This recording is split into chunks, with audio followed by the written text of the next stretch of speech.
Welcome to Inside Taiwan. I'm Veronica Lin. On June 10th, acclaimed documentary filmmaker Qi Boling was killed in a helicopter crash. As the public mourns for the tragic loss, investigations were also immediately underway. Prosecutors have now ruled out a few possible causes of the crash, saying that the helicopter wasn't caught in overhead power lines, nor did it catch fire while in flight. More investigation will be done after the remains of the chopper are moved to a lab. Following the ceremony on the 11th, the bodies of filmmaker Qi Boling, his assistant, and their pilot were specially flown in 2 Air Force aircrafts to Taipei from Hualien on June 12th, with hundreds of military personnel on site to pay their respects. Filmmaker Qi Boling had previously shot an aerial footage of an Asia Cement Corporation mine in Hualien's Tailuge Gorge. Last month, he gave the footage to a friend and lamented that the excavation had grown deeper since he last filmed the mine 5 years ago. The story got out and prompted environmental groups to call on the government once again to repeal Asia Cement's mining license and to amend laws. Another backlash is against the forward-looking infrastructure program.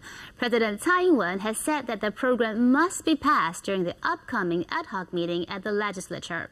However, on the eve of the meeting, former National Policy Advisor Rox Hao called on a number of scholars to jointly call for lawmakers to strictly supervise the proposal in order to prevent any hasty decisions. Talking about how to spend budgets, Taipei Tennis Center is one of the 2 new arenas being built for the Summer Universiade. The center's original budget was 3.5 billion NT dollars, but it was cut to 1.96 billion NT dollars by Taipei City Mayor Ke Wen-je, resulting in insufficient funds to build a roof over it in case it rained. Taiwan's consecutive days of torrential rain at the beginning of June had resulted in Nantou's Shenmu village to sustain severe damage. Landslides had destroyed bridges and 6 residences. Premier Lin Chun visited the area on June 11th and stressed to the villagers that the central and local governments will work together to repair and reconstruct and protect the village's right of residence. In order to make real estate transactions more transparent, the Ministry of the Interior has revised the law. The new law mandates that the pricing and the exact location of each unit for sale must be published and that the price must be registered along with the change of ownership. The new law also allows an investigation for dubious dealings.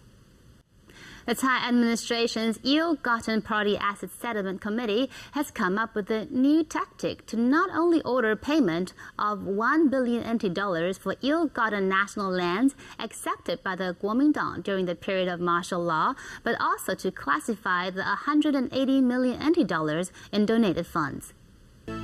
Welcome back, I'm Veronica Lin. June 9th was the 100-day anniversary of the Taoyuan Airport MRT.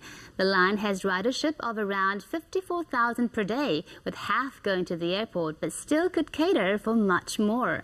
One scholar suggests for transfer subsidies or lower fares to encourage more people to use the new line.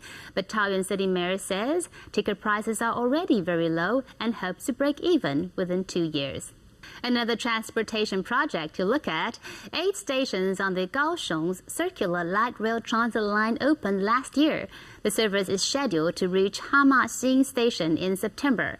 When that occurs, the Kaohsiung city government will begin charging fares, but there are concerns that the passenger volume, which has not been high to begin with, will drop sharply once fares are charged.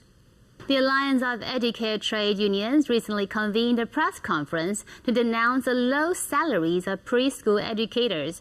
A survey shows the salaries of preschool educators is 21,000 NT dollars to 24,000 NT dollars, and many young people are repelled by the low salaries.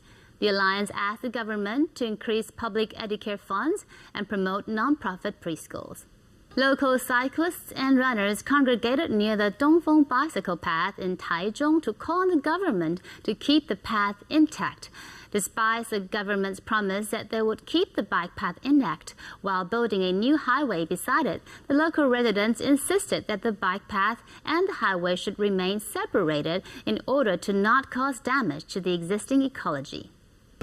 Welcome back to Inside Taiwan. Let's take a look at what's happening in Taiwan's cultural scene. Thank you for watching. I'm Veronica Lin. Have a great day.